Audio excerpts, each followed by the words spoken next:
Hola, este es el séptimo video correspondiente a la primera parte de redes de Deep Learning. En el video anterior hablamos de las redes recurrentes, vimos sus características, cómo funcionan y sus limitaciones.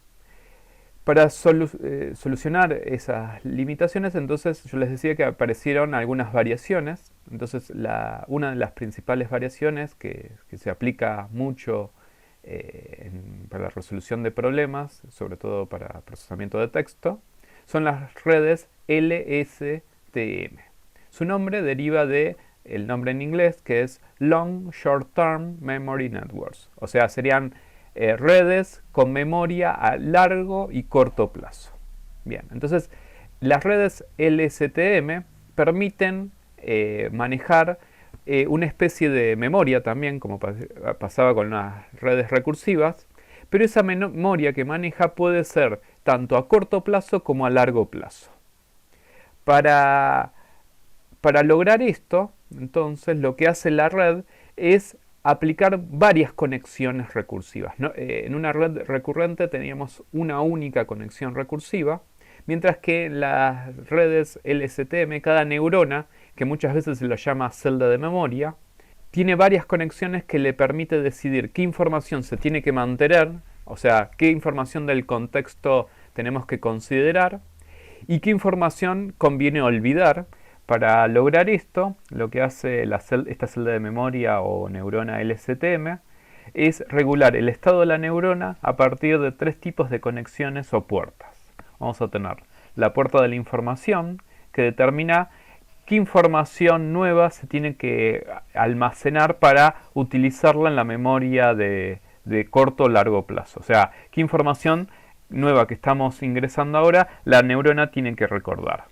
Por otro lado tenemos la puerta de salida, que determina que a partir de los datos que estoy ingresando ahora, si ya se tiene que generar una salida. O sea, si los datos nuevos tienen más peso que toda la memoria anterior para poder generar la predicción.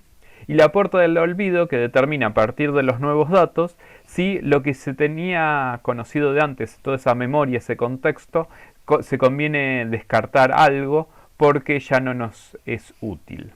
Estas tres puertas entonces van a ser conexiones que va a tener nuestra celda de memoria o neurona LSTM, y acá figuran las tres. Acá tenemos la puerta de la información, la puerta del olvido y la puerta de salida. Fíjense que estas tres puertas funcionan igual que las conexiones de toda red neuronal. Entonces cada una de estas puertas va a tener asociado un valor de peso de conexión, un W, que se va a definir al momento del entrenamiento, y de esta manera la neurona, de acuerdo a los datos que le estamos ingresando y lo que aprendió a partir de los ejemplos, puede definir cuál es la salida adecuada que se tiene que generar. Este tipo de red, entonces, que puede manejar una memoria a corto y largo plazo a partir de estas tres puertas, pueden funcionar para memorizar textos y de esta manera generar texto reproduciendo el texto original o agregándole algún grado de creatividad, un poco de azar, para que genere texto nuevo del mismo estilo. Entonces, en esta página, por ejemplo, muestran cómo se puede aplicar una red LSTM para generar el texto del libro La Guerra y la Paz. Lo que hicieron es, le dieron todo el libro, cual es un texto muy largo, en inglés, y se le empezó a entrenar. Fíjense que después de 100 ciclos los resultados que generan son muy malos, no genera ninguna palabra con sentido. Luego de 300 ciclos empiezan a tener un poco más de coherencia, pero todavía no hay ninguna palabra válida. Luego de 500 ciclos sí ya empiezan a aparecer palabras, pero la frase no presenta ningún significado, o sea, son conjuntos de letras ordenadas formando palabras, pero una palabra y otra palabra no forman una frase. Y después de 1200 sí, ya empiezan a aparecer frases con más sentido, para llegar a los 2000 ciclos de entrenamiento a generar texto que reproduce casi en forma textual el libro de La Guerra y la Paz. Uno se podría preguntar, bueno, pero ¿para qué yo quisiera una red que me reproduce un texto que yo ya lo tengo? Bueno, porque yo a partir de un parámetro que es el parámetro de perplexity, le puedo definir a mi red que me genere frases que tienen en cuenta el texto anterior, pero son frases nuevas, frases que no aparecen en el libro. Entonces ahí estaría escribiendo igual que Tolstoy, que es el autor de La Guerra y la Paz, pero generando nuevas frases, ¿no? De todas formas, también en algunos problemas puede ser necesario reproducir un libro, y ahí lo que voy a tener es que toda la información del libro va a estar condensada en esta red neuronal. O sea, la información va a estar comprimida en los pesos de las conexiones que tienen cada una de las neuronas de esta red LSTM.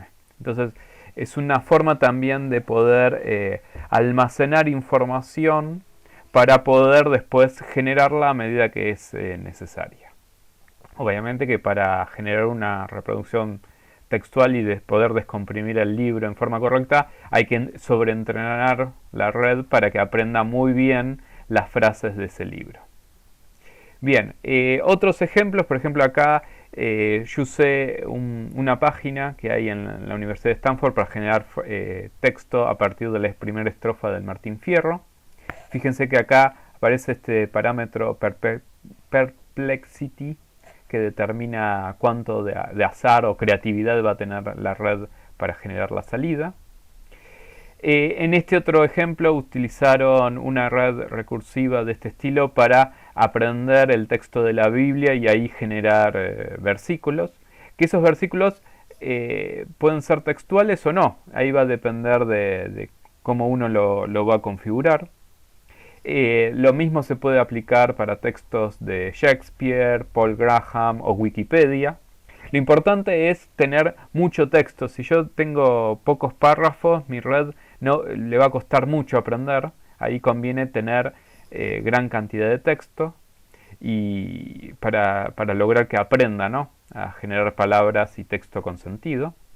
En este otro ejemplo, la gente de Google usó esta tecnología para hacer un generador de poesías, o sea, le dieron textos de poesía y después le pusieron el parámetro de creatividad muy elevado y ahí la red generaba nuevas frases, bastante tontas algunas, pero con sentido para generar poesías. Bueno, por otro lado, un uso más útil, digamos, para la sociedad puede ser los traductores automáticos. Acá se muestra cómo se puede usar una red LSTM para que a partir de un texto que yo le ingreso en un idioma, la red me devuelva la traducción de ese texto en otro idioma. Entonces ahí la red estaría generando nuevo texto en otro idioma teniendo en cuenta la información recolectada por el usuario en un idioma original. Esta implementación del traductor está muy buena porque al momento de hacer la traducción no hace falta definir reglas a mano, sino que la red sola determina cómo relacionar cada palabra de un idioma con la palabra del otro, y a su vez considera el contexto de las palabras, lo cual también es muy bueno porque obviamente una palabra en un idioma puede tener varios significados en la otra. Entonces, de acuerdo al tema del cual se está hablando, hay que aplicar la palabra más adecuada. Bueno, otro uso de este tipo de redes es la generación de música.